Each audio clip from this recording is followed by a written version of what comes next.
Se invita a los presentes. Es cuanto, presidente. De conformidad con los acuerdos de esta sesión,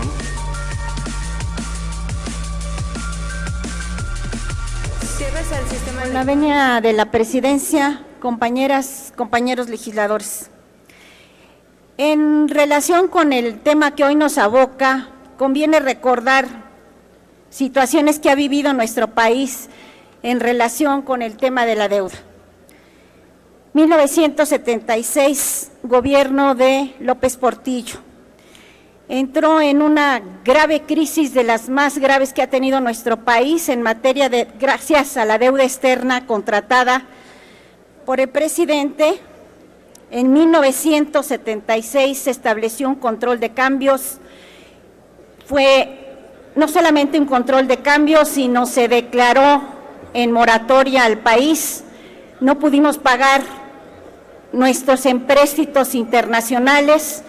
Se tuvo que celebrar diversos convenios, tratados, contratos con la banca extranjera,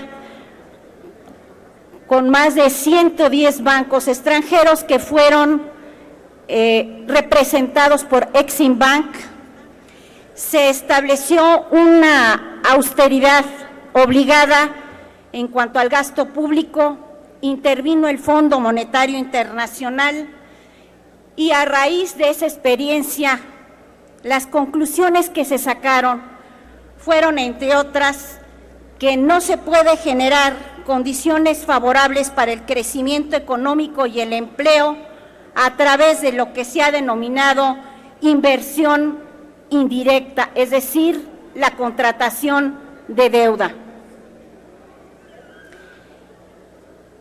Pasamos a otra gran crisis que tuvo nuestro país, 1994, Carlos Salinas de Gortari.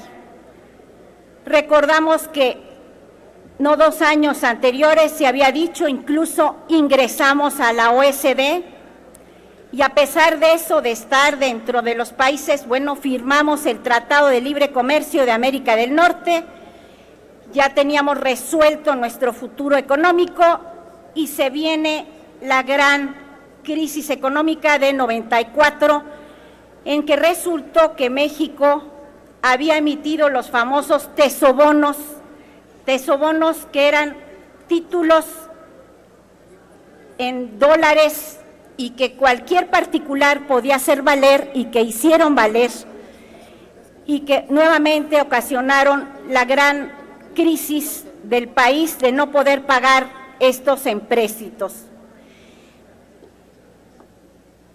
¿Por qué se generó en vísperas de terminar el gobierno de Carlos Salinas de Gortari? Nuevamente por una irresponsabilidad de endeudar al país, siendo que además en el sexenio de López Portillo se confió además en el petróleo como única divisa que podía, en virtud de la cual podía ingresar recursos al país. Ahorita estamos discutiendo, y en este gobierno nuevamente, Enrique Peña Nieto, se ha aumentado 3 veces el techo de endeudamiento. Y no es suficiente con esta situación, se permite a las entidades federativas, y dice en la exposición de motivos, que puedan adquirir, claro, limitado, el aumentar, contratar empréstitos, con la sola limitante de que ahora sí se van a tomar en consideración todas las circunstancias para poderles leer la cartilla y en su momento sancionarlos si sobrepasan estos límites, si lo adquieren, la prohibición del último trimestre, y sin embargo no se ven en todo el proyecto ninguna sanción para estos servidores públicos, díganse de las entidades federativas o de los municipios. En el caso de las entidades federativas, salta a la mente de cualquier persona el caso de Humberto Moreira. Millones de dólares, y que finalmente va a tener que hacerse cargo no la ciudadanía nada más del Estado, sino todos nosotros. Ayer que se hablaba, o el martes, de la línea metro del 12, pues esa sí es una deuda que vamos a tener que cargar todos los ciudadanos. Si hubiera la intención real de disminuir esta contratación de deuda y que fuera en beneficio de toda la población, se hubiera tomado como primera acción y que va la mención de que presenté la primera iniciativa que presenté en esta legislatura, el prohibir la celebración de los acuerdos interinstitucionales. Estos acuerdos interinstitucionales fueron aprobados mediante ley el 2 de enero de 1994 y que ha servido de instrumento para las entidades federativas e incluso para los municipios para contratar deuda externa, deuda que es totalmente su contratación contraria a lo establecido por nuestra Constitución. Y nos preguntamos, ¿por qué ahora? ¿Por qué ahora? Si van a cumplir, a pesar de estas reformas, si no han venido cumpliendo ni los mandatarios que mencioné, José López Portillo, Carlos Salinas de Gortari, ni Enrique Peña Nieto, con las disposiciones que establece hoy en día nuestra Constitución, de que la contratación de la deuda externa, sea con finalidad de aumentar la inversión productiva.